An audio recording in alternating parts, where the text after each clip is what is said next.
Imana yacu ishimwe cyane. Twongeye kugira andi mahirwe yo kubona akanya kugira ngo tuganire ijambo ry'Imana. Ijambo ry'Imana rero ni ubuzima.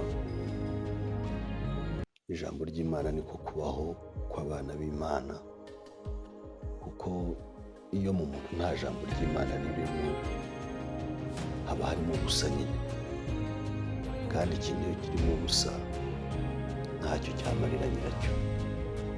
Dushimira Imana rero ko iduhaye uyu mwanya kugira ngo twongere tuganire ijambo ry'Imana, kuko tuzi neza yuko nyine ijambo ry'Imana nk'uko nari maze kubivuga, ijambo ry'Imana ni umutsima utera imbaraga.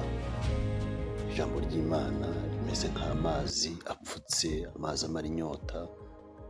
Ijambo ry'Imana Dawidi yaranditse aravuga ngo ni itabaza ry'ibirenge. Aravuga rero ngo naribitse mu mutima ngo kugira ngo ntazagucumuraho. Mbega ikintu kidutera gucumura ni uko mu mutima nta kintu kiba kiriyo, nta jambo riba ririyo. Ariko iyo mu mutima harimo ijambo ry'Imana, byanga byakunda icyaha kigituruka hirya kure turakibona, tukakimenya kandi tukakirinda. Imana yacu rero ni ishimwe cyane. Ndifuza ko dusoma Zaburi cyangwa se turirimba Zaburi ya 32.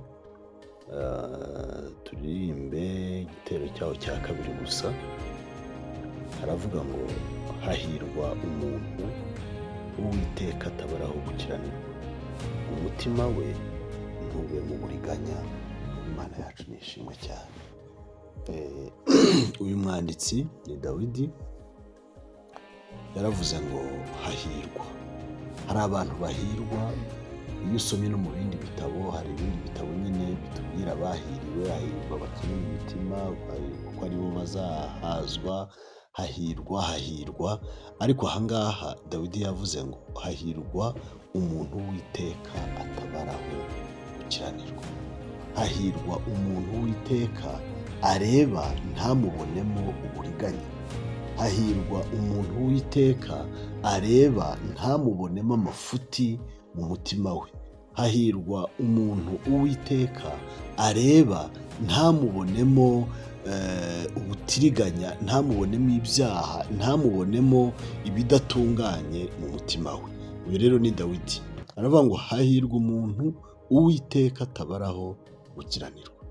Arangije ijambo rya kabiri aravuga ngo umutima we ntubemo uburiganya. Umuntu ufite umutima utarimo uburiganya, uwo muntu arahirwa imbere y'Imana, kuko Bibiliya iravuga ngo muzanyubakira nzuki, ngo uko ukuboko kwanjye ijuru n'isi byaremwe n'ukuboko kwanjye. Aravuga ngo none mwebwe muzanyubakira nzuki.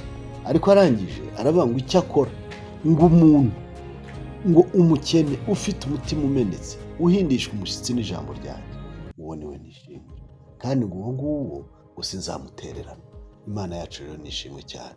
Ahangaha ndagira ngo muri uyu mwanya mutoya tuba dufashe wo kuganira ijambo ry'Imana no gusenga, twongere twibaze ngo ese muri aba bahirwa nanjye ndimo? Ese iyo Imana inyitegereje ibona nta gukiranirwa kuri muri jye?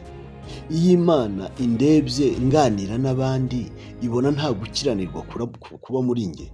Iyo Imana indebye mu kazi kanjye ka buri munsi ibona nta gukiranirwa kundimo? Iyo Imana indebye mu mitekerereze yanjye ibona nta gukiranirwa kuri mu mitekerereze yanjye? Iyo Imana indebye iyo indebye ngenda, iyo indebye mvuga, nta gukiranirwa imbonamo? Imana yacu nidufashe cyane, kandi Imana yacu itugirire neza.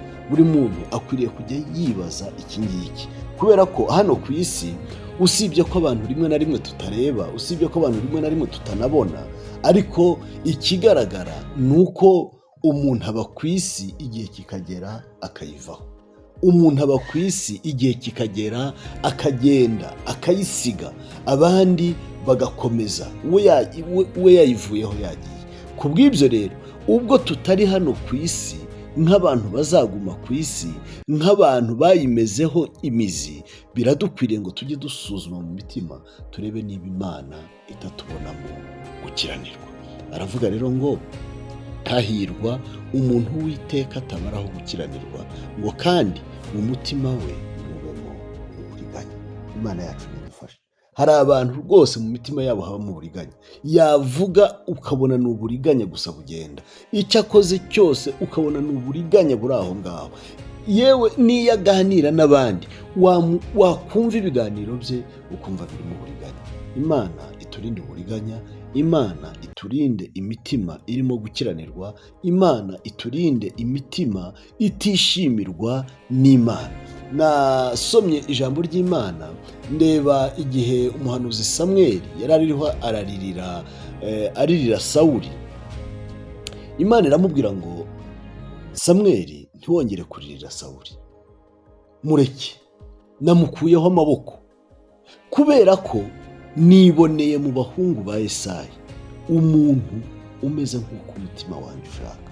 Imana yacu nishimwe cyane. Imana ijya igerageza, Imana ijya isonda, Imana ijya igenzura imitima y'abantu. Aha ngaha twicaye, Imana iragenzura imitima yacu. Imana iragenzura iyo turiho turakurikira iri jambo ry'Imana tuba tuganiriye. Imana iraza ikagenzura imitima y'aba bantu bakurikiye ijambo ry'Imana. Imana yacu nidufashe. Twongere dusuzume, twongere twibaze ngo mbese jyewe Imana iyo ndebye imbona ite? Jyewe iyo Imana imuritse itoroshi ryayo mu mutima wanjye ibona iki? Iyo Imana imuritse itoroshi ryayo mu mitekerereze yanjye ibona iki? Iyo Imana imuritse itoroshi ryayo igihe ndiho ndaganira n'abandi, ese ibona iki? Aravuga rero ngo hahirwa umuntu w'Uwiteka atabaraho gukiranirwa, ngo umutima we ntubemo uburiganya.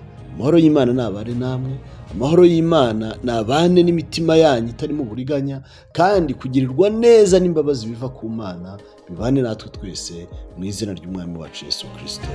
Amen.